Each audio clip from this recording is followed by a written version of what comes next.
Hello, everyone. Dr. Vicky here, speaking to you from the Seeds of Transformation Healing Center. It's time for Taroscopes. We're going to be doing the Taroscopes for the sign of Capricorn. That's Capricorn Sun, Capricorn Moon, Capricorn Rising for the month of July 2025. Before we get into that, I want to just welcome my new subscribers. Welcome to this great channel, great group of like-minded souls.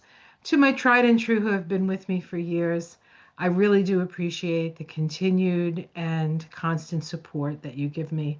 For my Patreon patrons, or am I the patron? Well, for my patrons from Patreon, thank you so much for your continued support as well. There is more fun to come. And to my members on my YouTube channel, welcome, welcome. Thank you for investing in me and my work. There are a lot of videos on the channel for members um, using the system that I use with astrology, numerology, and Kabbalah. All very interesting stuff. So you can peruse that. There's more to come. I'm going to do a couple more deplorables and a few adorables. And if you kind of want to know what that's about, you can always check out the membership. All right, so let us get started. We're going to start with the astrology. And I will timestamp this in case you're just interested in the card reading. So I just need to find okay, Capricorn, here we go. So if you notice on the right-hand side of this uh, slide is the tower. Yes, the tower. Why is that there, you may ask? Well, July is the seventh month, and we're in a 9 universal year vibration. And when you add those two vibrations together, you get a 16. When you add the 1 and the 6, you get a 7. So it's a 16-7 vibration. It is the Tower card in the tarot. The Tower is about illumination. It's about the crumbling of facades and that which is false, so that we can connect with our true self. So it is kind of a disruptive energy, but ultimately it's an energy that frees us to be who we truly are. And who are we truly? Humans having a spirit, having a human experience, aligned. And the more aligned you are with your own spirit and your own sense of who you are, the better off you're going to be through this very unfortunately chaotic, but potentially transformational time for us all. Okay. So, as we look at the chart, we start with the sun in Cancer. Cancer is your opposite sign. So, this is the sun is in your house of relationship. The house of relationship is also the house of partnership. That could be business partnership, it could be marriage partnership. It's also the house of open enemies. So, you might have that experience. We also have Jupiter there, and Jupiter just moved in June 9th. It moved into Cancer, and it is exalted. Jupiter is considered exalted in Cancer, so it's a really beneficial energy in Cancer. It does increase the feelings and the emotions, and we all have quite a few emotions going right now. Jupiter will be there for a year, so we have time with that. The sun will only be there till the 22nd. Then the sun moves into Leo, which for you is your eighth house. That's also a relationship house, but it's where kind of the rubber meets the road in relationships, because it's where we share our bodies, our bodily fluids, as it were. The eighth house is the house of orgasm, so it's not all bad. And also our resources, our money. We share our money. In fact, the eighth house is collective, the collective money, right? It's sort of like the taxes that everybody pays, that sense, or insurance pools, right? That kind of thing. So the sun goes through that area of the chart, illuminating all those various issues. Mercury is also in that house and will be in that house all year, excuse me, no, all month. Sorry about that, don't scare you. Because it starts the month in Leo, and it actually goes retrograde on the 18th. So it spends the first part of the month going forward in Leo. and the second part of the month going backwards in Leo. And that going backwards in whatever area of the chart is, in your case, it's the eighth house or around and about the eighth house. And so things that were said or communications that were made, we go back. So this is sort of double checking things. And so if there's an insurance issue or a tax issue or shared, so sort of shared resource issue, you definitely want to make sure that all your I's are dotted and your T's are crossed and that everything is copacetic. You'll have the time to go back and look at it. Um, but the thing about Mercury retrogrades is Mercury retrogrades require us to look within for the answers.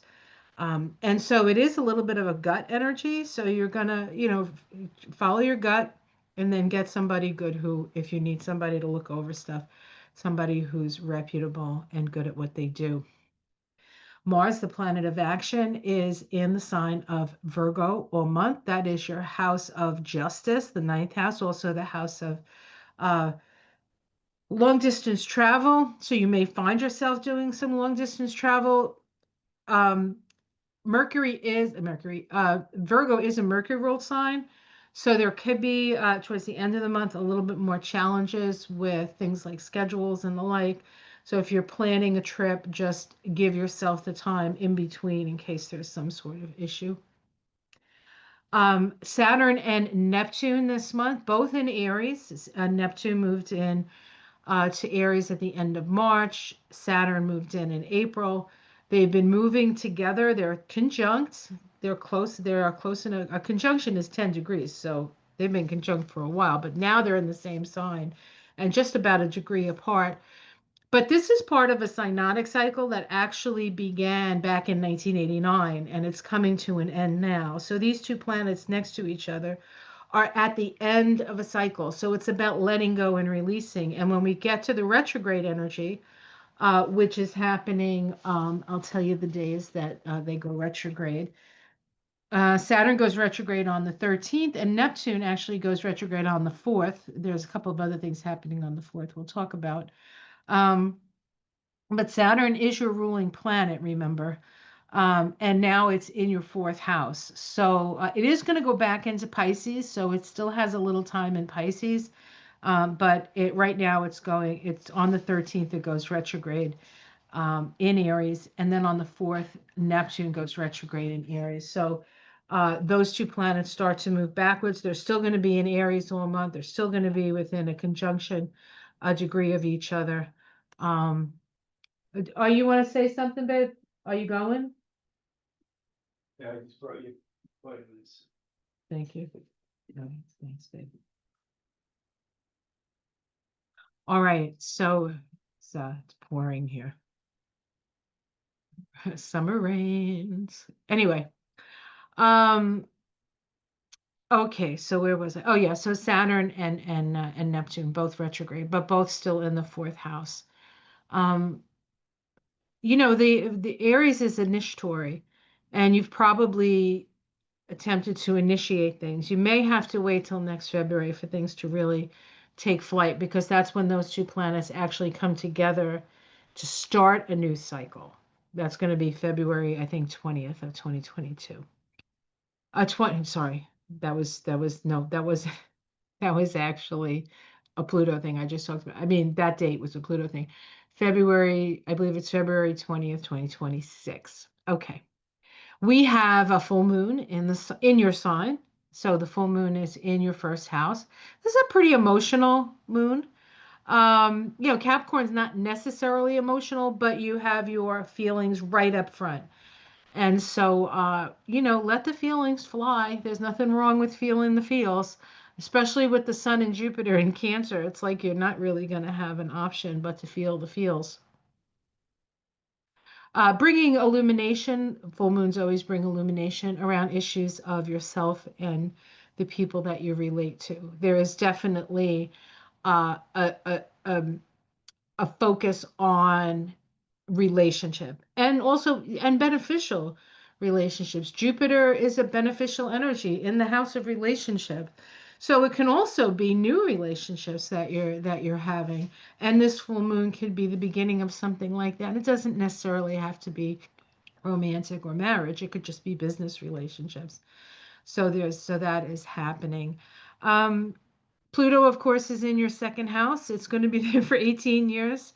So you will be slowly transforming your values, aligning them perhaps with more of a collective humanitarian energy. Not that you're not humanitarian or collective, because you are collective. You're used to being the head of things. Aquarius is more of a shared power kind of energy. But you have 18 years to get used to that, so not to worry. Now, I want to talk about Venus because Venus starts the month in Taurus, loves being in Taurus, but it does shift into uh, Gemini on the 4th of July. A lot of things happening on the 4th. Neptune going retrograde, Venus moving into Gemini. But just before it moves into Gemini, it makes a conjunction to Uranus in the last degree of Taurus. That's a that's a big boom before it goes in. So that again, anytime Uranus conjoins anything or even touches anything, we know that there's change. Change is about to happen. Now, Venus is money, especially in Taurus. So there could be some money thing that becomes very evident on the birthday of the United States. And the US, just as an aside, um, is going into a judgment year. It's in 2024. It moved into a sun, the sun energy, the 19-1 illumination. Everything is seen. Everything is just, and so we have been seeing everything, even the things that nobody's talking about. We've seen right now. We come to the 20 vibration, which is the judgment card, which is about waking up. It's waking up to the soul. And so, whether they like it or not, we're all going to be woke pretty soon. All right. North Node in the third house in Pisces. Pisces is the compassionate mind, while letting go of a need to be perfectly in charge. So that's that's a little bit of a heavy lift.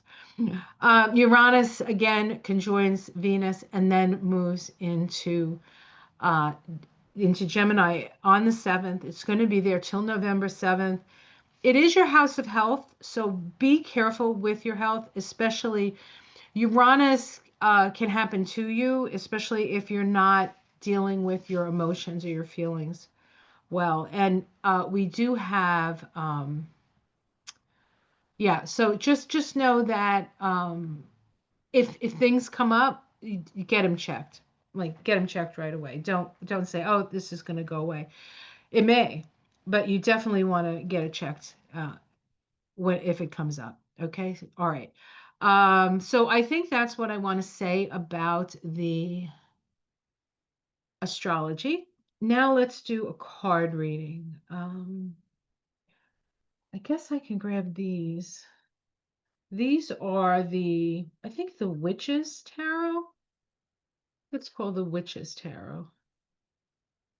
It's an interesting deck. It's a little different than most decks. It's very pagan, and it has more than 78 cards. So let's see what comes up at this.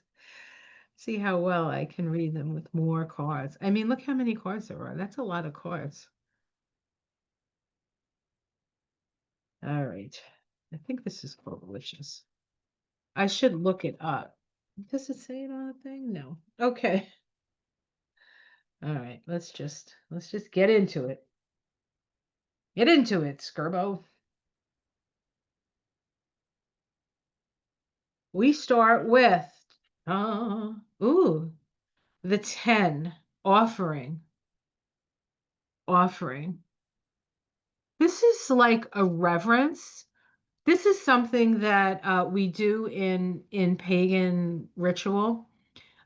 Is we offer. I know in African in the Yoruba tradition, they have they pour rum out to bring in the spirits, right? It's like an offering to the spirits. And we have somebody sitting here offering something to the tree, right? The tree of life. And so this is about being in service to the earth, being in service to the tree. The tree symbolizes our connectedness, our connectedness. So you are offering your reverence to the fact that we are all a family of humans, family of connection. Let's see what challenges that. This is the balance card. This would be considered the justice card. Um, so the challenge is just to keep your balance through this. Like there are things that are, we're in a tower month, right?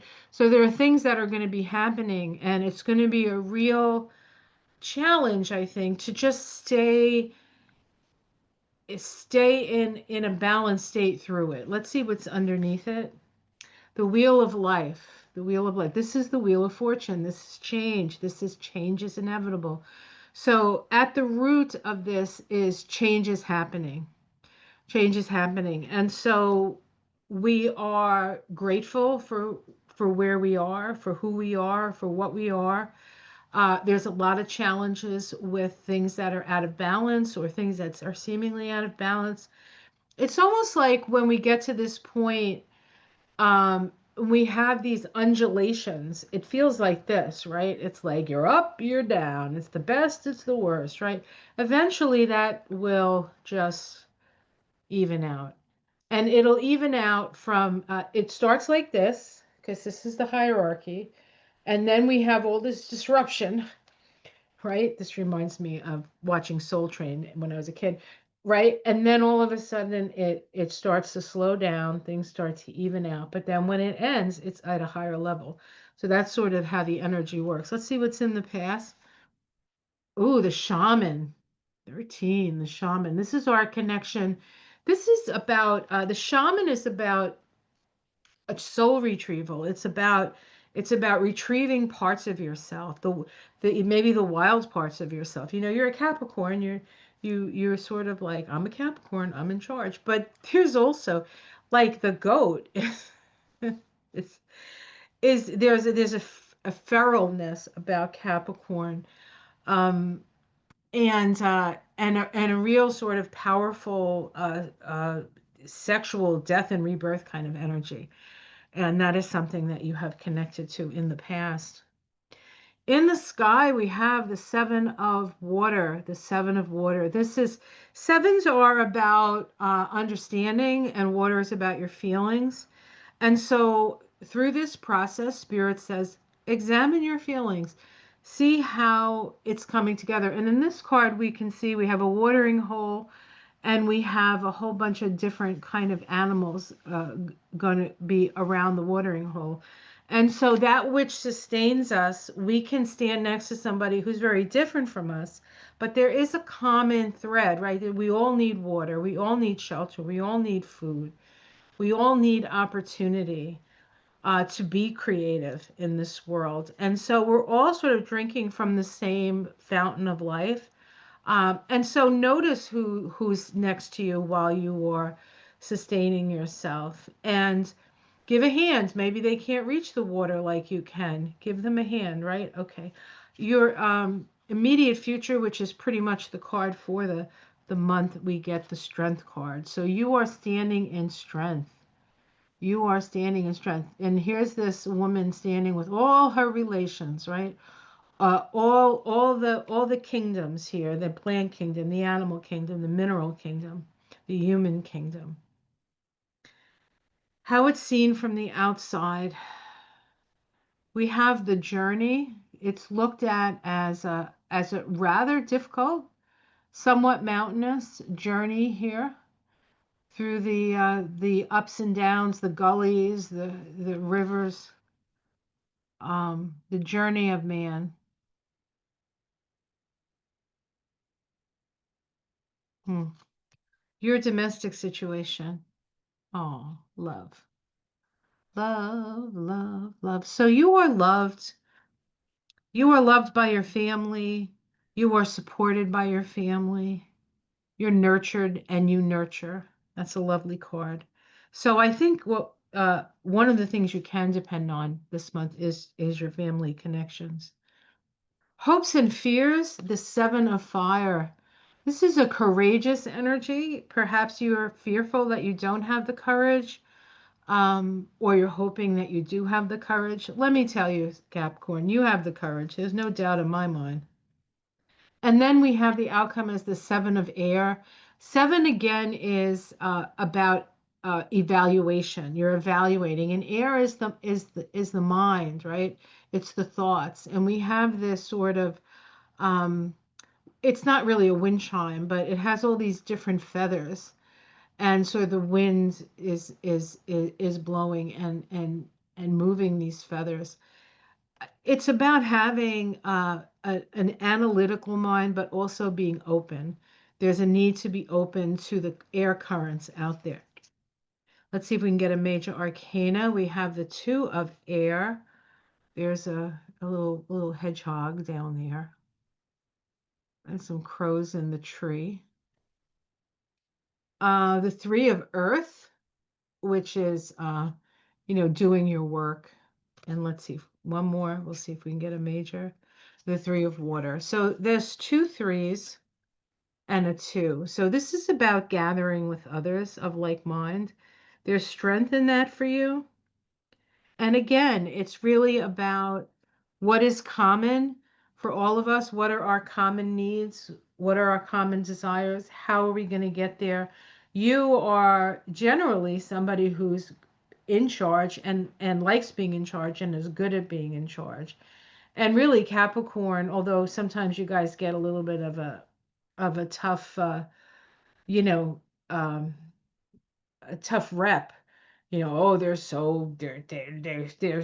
not, they're so serious. You take your responsibility seriously. There's nothing wrong with taking your responsibility seriously, but you do have to have some levity as well. Underneath it all is the two of earth. Here's a bear with her cub protected under the earth. So there's protection there. Nine, rebirth. Okay, so this is a rebirth energy, a new beginning. There's a new beginning. So there's a new beginning coming. Of course, you're in the change, right? This is at the root. We have the change. And then lastly, the six of air, which is really about moving into calmer waters. So while this is going to be a very challenging month, I think, because of the energy of the tower, and we're in a this thing, right? We're doing this. We're in a big shift. Um, you still you have the ability, you have the strength, you have the courage, you have the love of family. We have everything we need. We just have to remind each other that we are our brothers and sisters keepers, and you being the responsible one often bring that up. All right. One more thing. We're going to pick animal, an animal card here, a spirit animal card, and see what spirit animal has something to say to Capricorns this month.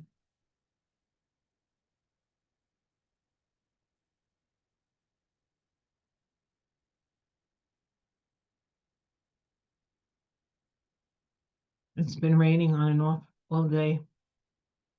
I do this in June, so. But we just planted the garden, and for the vegetables and stuff, it's finally gotten warm enough here. And now we've had like a beautiful couple of days of this nice, it's like soft rain, and the plants are just loving it. The girl who cuts my lawn's gonna love it too.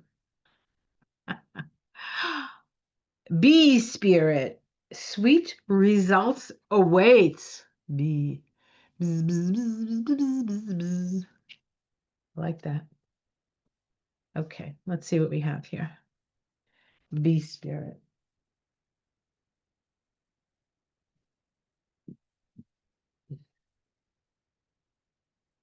Okay.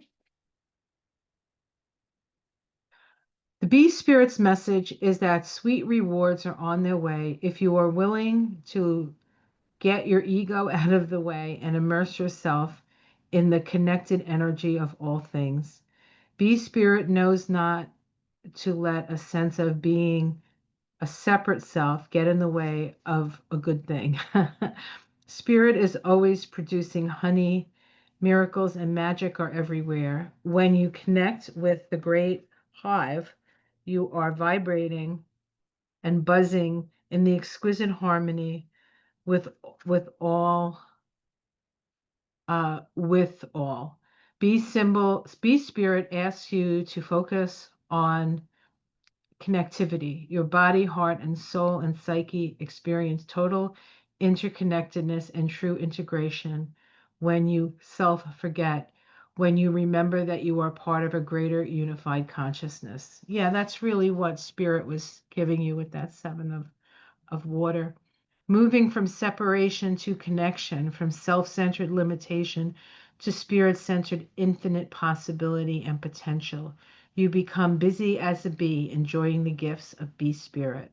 Fully in alignment with your highest expression of yourself, your heart opens and creativity rushes through you seemingly without effort as you experience that nothing feels like work. Industriousness is driven by enthusiasm and inner motivation, and at times seems to fly by quickly as the hive supports you in making helpers in the hidden realms, adding their energies to your creations. Magical results are taking form and will be sweeter than you expect.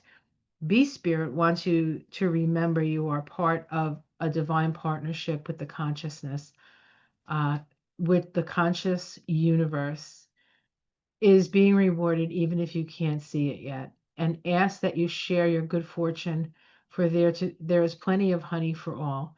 Be part of the larger whole, the force that brings forth all that is sweet and delightful.